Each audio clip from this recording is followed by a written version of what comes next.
Parmi les propositions que vous faites ce matin, débat autour du vote électronique, parce que certains d'entre vous sont favorables au vote électronique sur Internet à toutes les élections. Alors, faut-il pouvoir voter aussi sur Internet pour les élections, toutes les élections? Mathieu Rouault, le débat est ouvert. Et il y a eu beaucoup d'essais infructueux au Canada, au Brésil, en Inde, en Irlande, des machines à voter piratées, des scrutins annulés à répétition, si bien que certains pays ont carrément renoncé à ce vote électronique.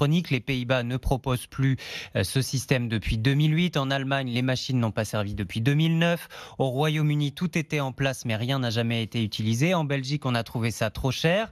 Alors en France, il y a eu un essai. Les Français de l'étranger ont pu voter sur Internet pour les législatives de 2012, mais pas en 2017. Le risque de cyberattaque était trop élevé et ce n'est pas le seul problème, explique Thierry Vedel, chercheur au CNRS, spécialiste des questions de citoyenneté et de numérique. Il faut être sûr que votre vote par Internet ne sera pas enregistré quelque part. Ça, c'est le problème de la confidentialité. Ce que vous votez chez vous, il faut être sûr que c'est ensuite ce qui est comptabilisé. Personne ne peut garantir une sécurité absolue des réseaux. Le troisième, c'est l'authenticité, c'est-à-dire que la personne qui vote, ce soit bien celle qui est habilitée. Et là, lorsqu'on vote depuis chez soi, on peut imaginer qu'il peut y avoir des dynamiques familiales, des pressions de telle ou telle personne, voire des tentatives de corruption. En Europe, il y a deux pays où ça fonctionne plutôt bien. D'abord en Suisse, les débuts ont été chaotiques, mais le dispositif s'est amélioré à tel point que la Suisse lance aujourd'hui un défi aux hackers.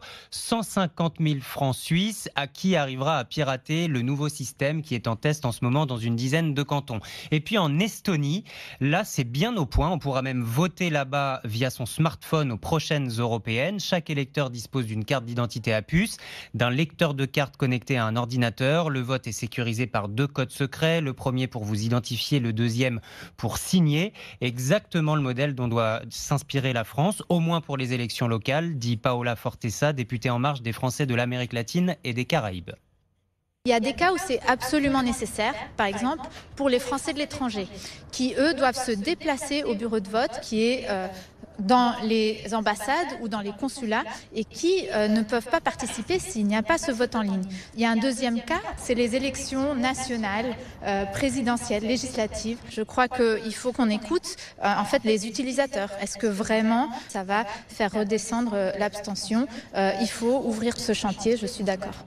Alors, plusieurs études ont montré que le vote électronique favorisait la participation. On comprend bien pourquoi, évidemment. Plus besoin de se déplacer, on vote en quelques clics. Mais ces mêmes études ont aussi montré que cela favorisait beaucoup le vote blanc.